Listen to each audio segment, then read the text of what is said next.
Hi, it's Nathan here with guide dog Hudson, and today is a very important day, and I'll share with you why.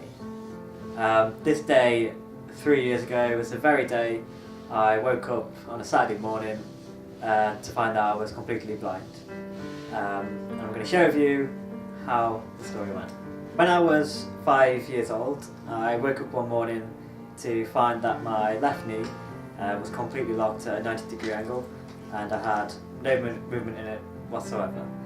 After going to the hospital and having everything checked over, I was diagnosed with having juvenile chronic arthritis. I had a year of hydro pool and physiotherapy, and eventually what they did is they operated, and essentially they broke my leg, set it straight to then try and bend it. And after a year passed, thankfully the inflammation did clear up. I mean, it's still there, but I was able to get movement in my knee again, and I was once again able to walk. However, that inflammation from the back of my knee moved to the back of my eyes, and I was diagnosed with another condition called uveitis. For inflammation to move from your knee to your eyes is very rare, so as you can imagine, for my family, for me, I was too young to really understand what was happening. All I know is that my vision had gone very blurred, and I was struggling in school to see, what was in front of me really. I couldn't see my work anymore, and I was struggling to recognise my friends and little things like that. At first, all we thought was I probably need some glasses, but then after seeing passed on from one consultant to another, that's when I realised that it's a bit more of a serious issue, and the inflammation was now very active in the back of the eye, and I was left with about 20% vision. So as you can imagine, 20% vision is not a lot, but it still enabled me to continue to sort of live my life like any other child, I think. I was very, very lucky as a youngster. In school, I got fantastic support. It was expected that my sight would stay at 20% for the rest of my life, really. We had no reason to believe that it was ever going to get worse. There was always a little bit of a chance, but it was very much under control for so long. And I didn't get any other problems until I turned 18. And that just came out of nowhere, and it was a completely separate issue. It was linked, but all I noticed is whilst I was playing fully sighted football, and I came back after pre-season break, and I noticed that I was struggling to see the ball a lot more, and it was my right eye which was the main problem. Obviously I went back to the hospital to get everything checked out, and it turned out that I had a hemorrhage in the back of the eye.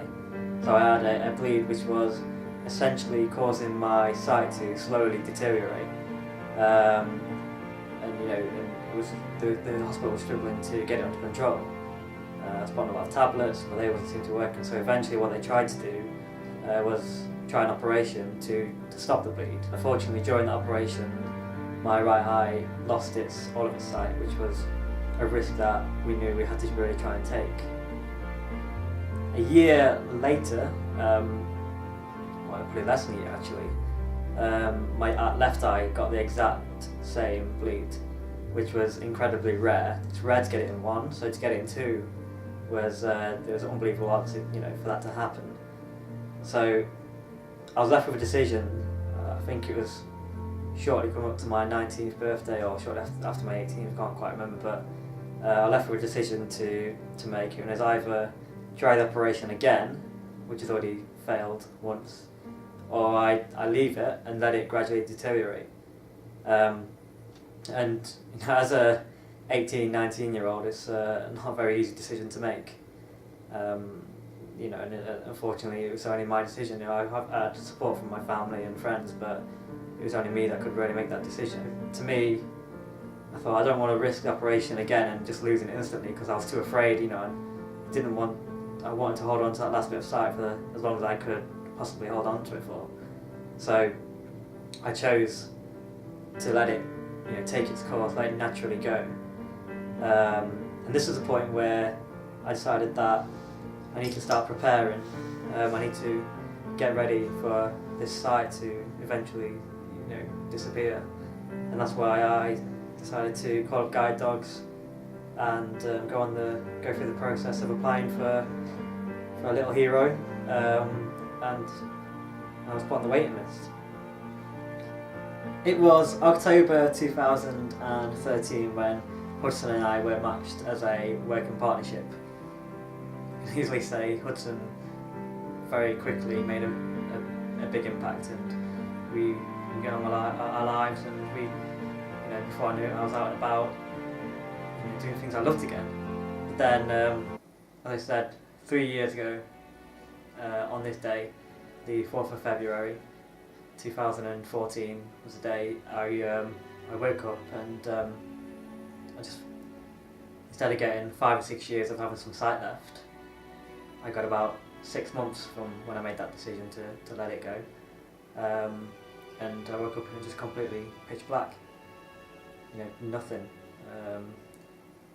And I'll be quite honest with you all, it was absolutely terrifying. I remember, being in that place where I was sort of too afraid to even speak to anybody, just to even tell somebody what had happened. I mean, I know that day, I don't even think I told my family, my parents who was in the house. I think I just pretended to be unwell because I didn't know how to actually find the words to tell my dad and my stepmom and my mum and other people that my sight was gone, because I knew, and my family knew, and everybody else around me that was close to me, they all knew that once that sight was gone, it was gone forever. And I think that was probably the hardest bit to really come to terms with. I think it was the fact that I was 19, and I knew I'd have the rest of my life to live, probably the majority of my life without any sight. So accepting that was very, very difficult. And I'll be honest to you all, for many, many weeks I didn't accept that. Even though I was trying to prepare for it, I don't think there was anything that could have prepared me for that actual moment where you're there and you can't see anything around you. It's a very, very scary place to be in, and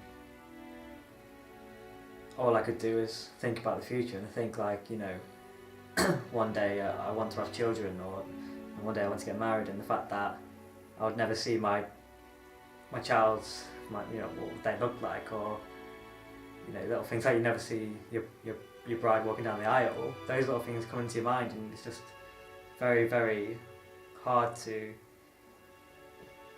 imagine being in that situation anymore. And for a long time I find it very, very hard, and like I said, I'll be honest, at one point I came very close to giving up. I just gave up on life, and I didn't feel like I had a purpose anymore. And it took a long time to get over that. I've always felt that I've been quite fortunate, and the main reason I have that feeling is the fact that 6 months before I did lose the rest of my sight, I already had Hudson. He was already there by my side. We was qualified, and throughout all of that, those difficult few weeks when I was struggling to come to terms with things, he was literally by my side 24/7.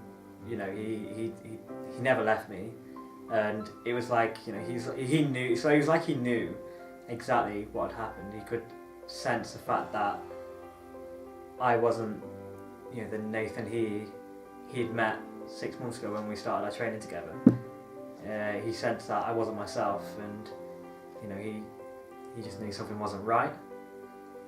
And like I said, I think having that comfort, I think of just having a dog that loves you no matter what, was one of the main ingredients for me to pull through that difficult stage.